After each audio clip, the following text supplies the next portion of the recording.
When do we eat? Well, what's your hurry? All you get from now on is beans.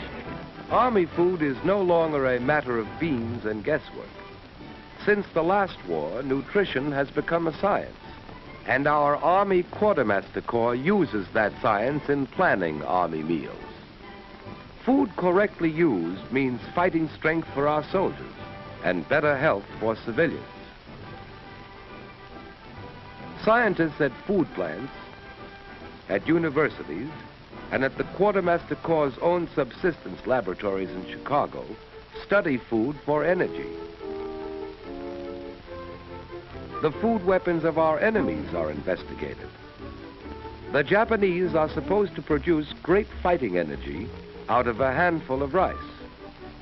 This is the amount of rice one of our soldiers would have to eat to approach the energy in his own ration. The Nazis are supposed to have a Superman vitamin pill. The pill story is checked by Dr. Ansel Keys and his staff at the University of Minnesota. Vitamins and pills do not help pull weight, but vitamins do help the body use food. Only after eating actual food can a soldier pull more weight or push a bayonet harder. To discover what foods contain the right vitamins for fighting in various parts of the world, experiments are conducted in rooms where any climate can be imitated.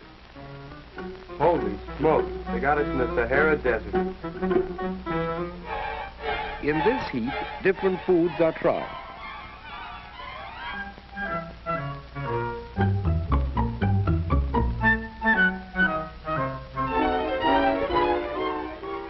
What's lost in perspiration is measured.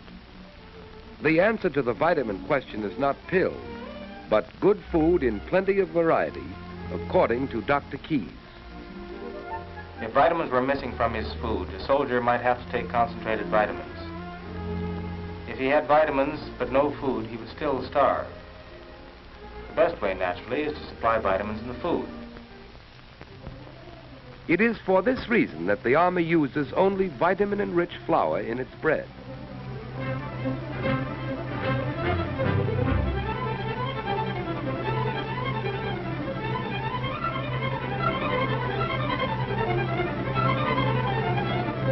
Smells good, huh? If you lose your ovens, take a couple of barrels, cover them with clay, and bake your bread. The Quartermaster Corps believes in supplying our men everywhere with an abundant variety of fresh food of the kind they like, cooked the way they like it. In this country, the job is comparatively simple. All Army cooks follow a standard menu prepared by nutritionists in Washington. Vegetables and fruits, milk and eggs are centrally purchased in vast quantities by Army officers and civilian experts.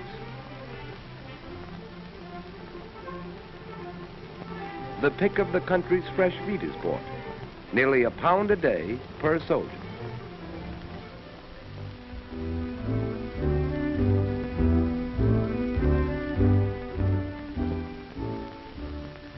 The job of supply gets more difficult as 1 million men go overseas, for the Quartermaster Corps faces the problem of shipping space. So meat is deboned, saving 60% in bulk. Still more space is saved through dehydration. A greater variety of foods can now be shipped in this form. Only the water in them is removed to be replaced before cooking. Thus, one ship can carry the load of 10. For dehydration, every egg is examined.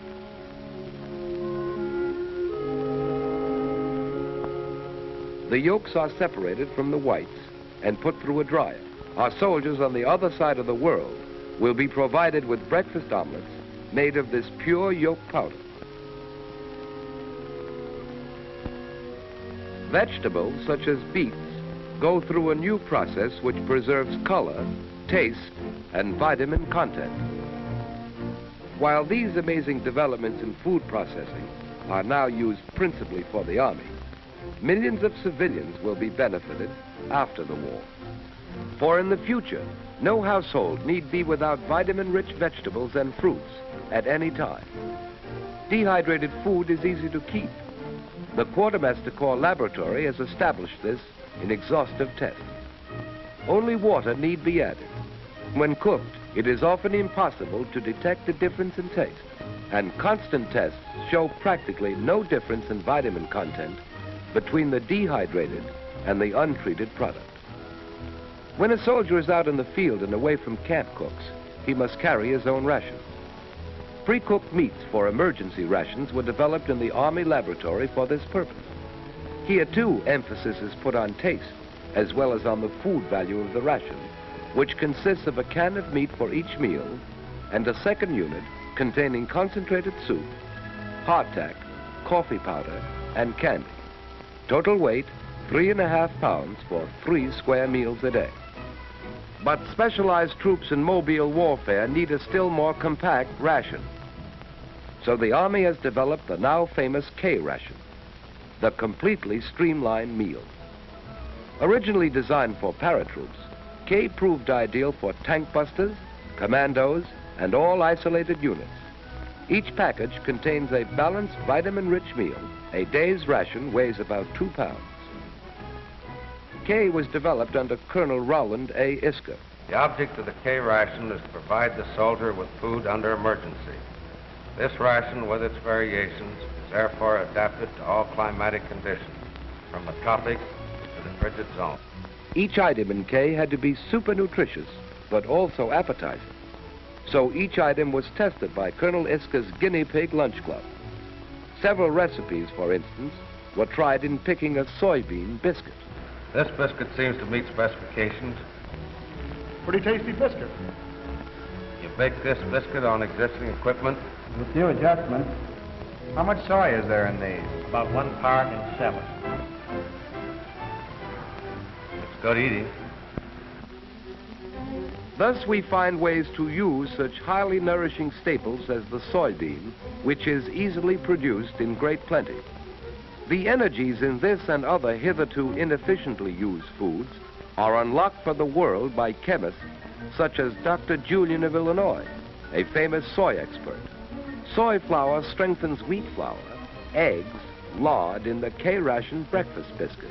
With this and other items in K, we are in the possession of new foods, new methods of preparation, which make mankind independent of distance and climate. These war foods are also bulwarks against famine and catastrophe. To produce them, we have a new industry. When the Army asked its suppliers to build this packaged food industry overnight, they didn't know they were getting K ready for Africa. A chewing gum company flung together a package assembly line out of bicycle chain. This company intends to make K a packaged meal business when peace comes. Millions of K rations. Each container has a tin of meat or cheese, the soy and other biscuits, a concentrated chocolate bar, fruit bar or dextrose candies, coffee, lemon or soup powder, instantly soluble in cold or hot water, cigarettes, and that American nerve tonic, chewing gum. And this amazing package requires no strategic material. Tests, such as the bubble test, sometimes uncover imperfections. For K cartons must be air and watertight, gas-proof, and seaworthy. With science at his service, and the greatest food-producing country in the world backing him up, the American soldier, no matter where he may be, in the jungle, in the Arctic, in the desert, or in his home camp, can rightly consider himself the best-fed soldier in the world. And in the future, the war-born knowledge that has made him so, when spread over the world, can guarantee that no one on earth need suffer from malnutrition or from hunger.